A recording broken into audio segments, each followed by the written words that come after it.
1960 সাল পশ্চিমবঙ্গ ভারতবর্ষের মধ্যে ইন্ডাস্ট্রিয়ালাইজেশনে ফার্স্ট ছিল, প্রথম ছিল। মহারাষ্ট্র এবং গুজরাট একটা স্টেট ছিল, তাও ভারতের মধ্যে দ্বিতীয় স্থানে ছিল, প্রথম পশ্চিমবঙ্গ ছিল। আজকে পশ্চিমবঙ্গ কোথায় নেমে এসছে? কাদের জন্য হয়েছে? কাদের জন্য হয়েছে? এই 34 বছর শাসন, তার জন্য কিন্তু অনেকাংশে দায়ী। তারা আবার কোন মুখে ভোট চাইতে এসছে?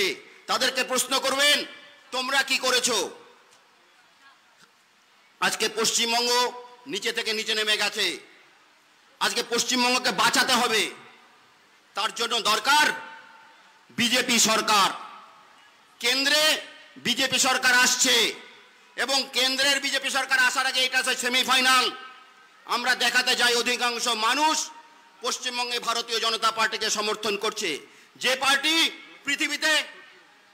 পৃথিবীতে সবচেয়ে বড় দল, ভারতবর্ষের না পৃথিবীর সবচেয়ে বড় রাজনৈতিক দল ভারতীয় জনতা পার্টি, যার 18 কোটি মেম্বার আছে।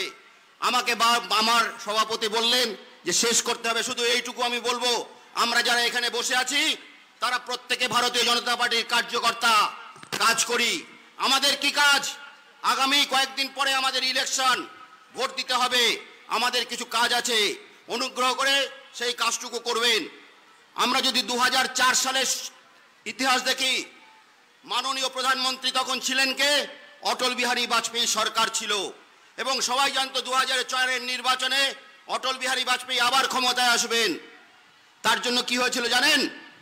আমাদের কার্যকর্তাদের মনে একটা আত্মভিমান হয়ে চলে এসেছিল যে না, মিডল ক্লাস পিপল তারা ভোট দিতে কম গেছে, কিন্তু রেজাল্ট আমাদের অনুকূলে যায়নি।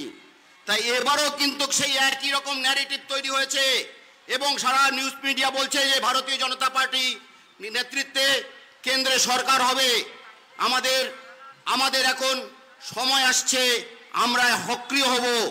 যারা যারা ভোট দিতে আসেননি সবাইকে ভোট দিয়ে নিয়ে আসতে হবে সেই দিন, সেই চেষ্টা করতে হবে। এবং শুধু তাই না, আমাদের একটা স্লোগান আছে, সেই স্লোগানটা কি? পহলে ভোটদান উসকো বাদ জলপান। অর্থাৎ প্রথমে আমরা ভোট দেব, তারপরে জলপান করব, অর্থাৎ সকালের খাবার খেবো।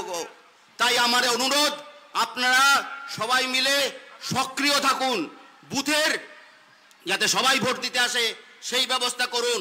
এবং আগামী দিন আমাদের সুন্দর দিন আসছে, আমরা পশ্চিমবঙ্গের মানুষ আবার এগিয়ে আসব। পশ্চিমবঙ্গের যে 45 লক্ষ মানুষ কাজ করার জন্য বাইরে যায়, তাদের যেতে হবে না এবং পশ্চিমবঙ্গের অর্থনীতির উন্নতি হবে। যেভাবে ভারতবর্ষের উন্নতি করেছে আমাদের মাননীয় প্রধানমন্ত্রী নরেন্দ্র মোদীর নেতৃত্বে যে সরকার, আজকে আমরা যখন নরেন্দ্র মোদী এসেছিলেন তখন 10 নম্বর স্থানে ছিল আমাদের অর্থনীতি, আজকে সেখানে 5 নম্বর স্থানে পৌঁছে গেছে। আমরা ভারতবর্ষ হিসাবে গর্ববোধ করি যে আমরা এমন একজন মানুষকে পেয়েছি, যেমন প্রধানমন্ত্রী, যে দেশে সবার উন্নতি করার জন্য সারা দিন রাত পরিশ্রম করে যাচ্ছেন। আসুন সবাই মিলে প্রতিজ্ঞাবদ্ধ হই যে আগামী দিনে আবার মাননীয় প্রধানমন্ত্রী নরেন্দ্র মোদীর নেতৃত্বে আমরা সরকার করি।